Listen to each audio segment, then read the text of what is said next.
Maths trick by Farooq sir या YouTube चॅनलमध्ये आपलं पुन्हा एकदा स्वागत आहे. 7वी शिष्यवृत्ती विषय गणित स्वाध्याय क्रमांक 6.2 मधील समस्या पाहत आहोत आपण. पहिला प्रश्न आहे, हरबाजवळ जेवढ्या घोंगड्या आहेत त्याच्या दुप्पट किंमत प्रत्येक घोंगडीची आहे. त्याच्याकडे एकूण 4,608 रुपयाच्या घोंगड्या असल्यास त्याच्याजवळ एकूण घोंगड्या किती? समजा हरबाजवळ एक्स घोंगड्या आहेत असं आपण समजूया आणि त्याची किंमत आहे, जितक्या घोंगड्या आहेत त्याच्या दुप्पट म्हणजे 2x ही किंमत आहे. एकूण किंमत झालेली x गुणिले 2x बरोबर 2x वर्ग. 2x वर्ग बरोबर 4,608 ही किंमत आपल्याला दिलेली आहे. हा 2 इकडं गुणतो, दुसऱ्या बाजूला जाऊन भागणार आहे. 4,608ला 2ने भागलं, 2 दोन्ही 4, 2 त्रिक 6, 2 शून्य 0, 2 चौक 8 म्हणजे x वर्ग बरोबर आलेलं 2,304. आता x वर्ग बरोबर 2,304 आलेलं आहे. x म्हणजे बरोबर असणार आहे वर्गमुळात 2,304. 2,304चं वर्गमूळ काढायचं आहे. 0,4 आणि 23 हे दोन गट पडलेले आहेत. एकक स्थानी 4 असलेल्या वर्गमूळ संख्या आहेत 2 आणि 8. 2 आणि 8 यांच्या एकक स्थानी 4 असणार आहे, यांच्या वर्गस्थानी. 23पेक्षा लहान पूर्ण वर्गसंख्या आहे 16. 16चं वर्गमूळ आहे 4 म्हणजे 2304. 2,304 हे 42 किंवा 48 या दोनपैकी एका संख्येचं वर्ग असणार आहे. आता नेमकं कोणतं आहे तर 4 दिलेला अंक 4, 4च्या पुढील अंक आहे 5, 4 पंचे 20.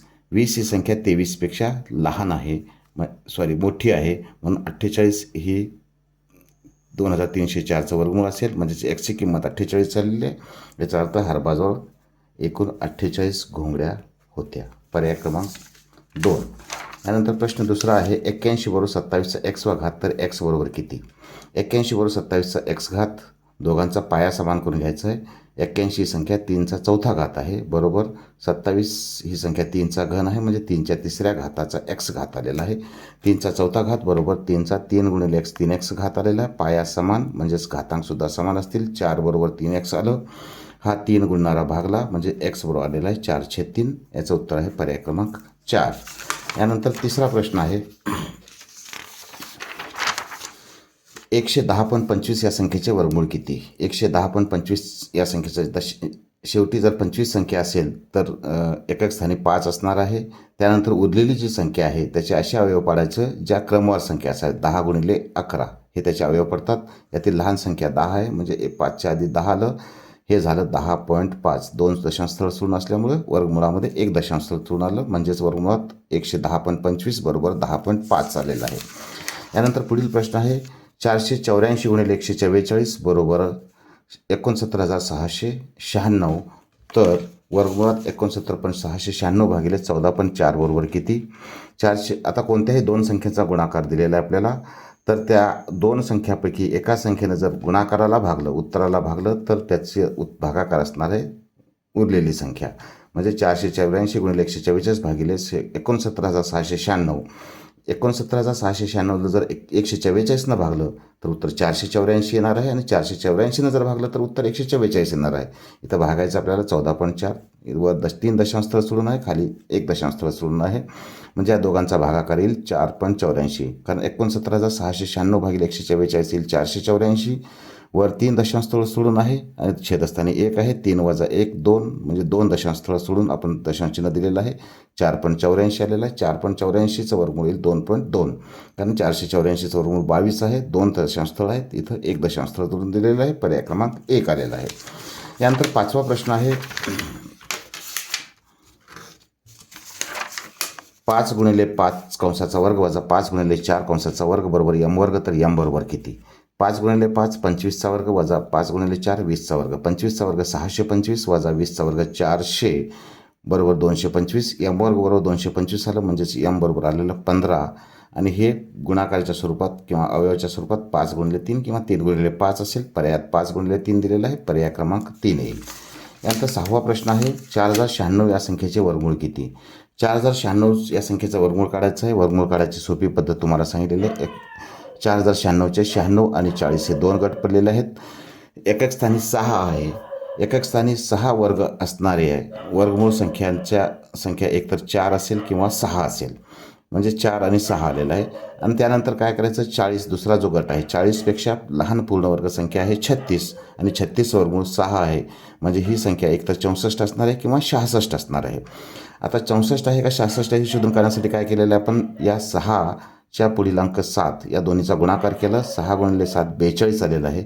42पेक्षा 40 हे लहान आहे, म्हणजे लहान संख्या ही स्क्वेअर रूट असणार आहे, म्हणजे 4096चा वर्गमूळ आहे 64. यानंतर पुढील प्रश्न आहे 7वा प्रश्न. 291चं वर्गमूळ किती? याचं उत्तर सोपं आहे 17. पर्याय क्रमांक 1 मध्ये दिलेला आहे. 7 गुणिले 8 गुणिले 9 गुणिले 10 अधिक 1 यांचा गुणाकार करून 1 मिळवायचा आहे. 7 गुणिले 8 56 गुणिले 10 9 90 यांचा जर गुणाकार केला 0 आलं. 9 सख्ख 54ला 4 हातचे 5 9 5 45 आणि 5 50 म्हणजे हे 5040 अधिक 1 आलेलं आहे, म्हणजेच 5041चं वर्गमूळ काढायचं आपल्याला. 5041चं वर्गमूळ जसं आपण पद्धत शिकलेली आहे त्या पद्धतीने काढूया. एक गट पडला 41, दुसरा 50 पडलेला आहे. एकक स्थानी 1 असलेल्या संख्येचं वर्गमूळ असणाऱ्या संख्या आहेत 1 आणि 9. म्हणजे 1चं वर्ग जर केलं तर एकक स्थानी 1 येणार आहे. 9चं वर्ग केलं 81 म्हणजे एकक स्थानी 1 येणार आहे. आता 50पेक्षा लहान पूर्णवर्ग संख्या आहे 49. 49चं वर्गमूळ 7. 71 किंवा 79 या दोन्हीपैकी एका संख्येचा वर्ग असणार आहे 5041. आता 71 आहे का 79 हे शोधून काढायचं असतं. त्यासाठी काय ह्याचं 7 त्यापुढील अंक 8 87 56. 56 हे 50पेक्षा मोठं आहे, म्हणजे 71 या संख्येचं वर्ग 5041 आहे, जे की पर्याय क्रमांक 2 मध्ये दिलेलं आहे. यानंतर 9वा प्रश्न आहे. पुढील पर्यायापैकी पूर्णवर्ग संख्या कोणती? 0.225 2.25 22.5 0.00 225. पूर्णवर्ग संख्येमध्ये एक लक्षात ठेवायचं, पूर्णवर्ग संख्येमध्ये दशांश चिन्ह हे समस्थळी असतं. म्हणजे एक तर 2 सोडून पॉईंट असणार आहे, 4 सोडून असणार आहे, 6 सोडून असणार आहे, 8 सोडून असणार आहे, अशा पद्धतीने असणार आहे. 1 3 5 7 असं विषम स्थळ सोडून दशांश चिन्ह असणार नाही. इथं 3 सोडून दशांश चिन्ह आहे, इथं 2 सोडून आहे, इथं 1 सोडून आहे आणि चौथ्या पर्यायामध्ये 5 दशांश स्थळ सोडून आहे. तर 5 ही विषम संख्या आहे, 1 सुद्धा विषम आहे, 3 सुद्धा विषम आहे. पर्याय क्रमांक 2 असेल. 2.25 ही पूर्णवर्ग संख्या आहे. प्रश्न क्रमांक 10.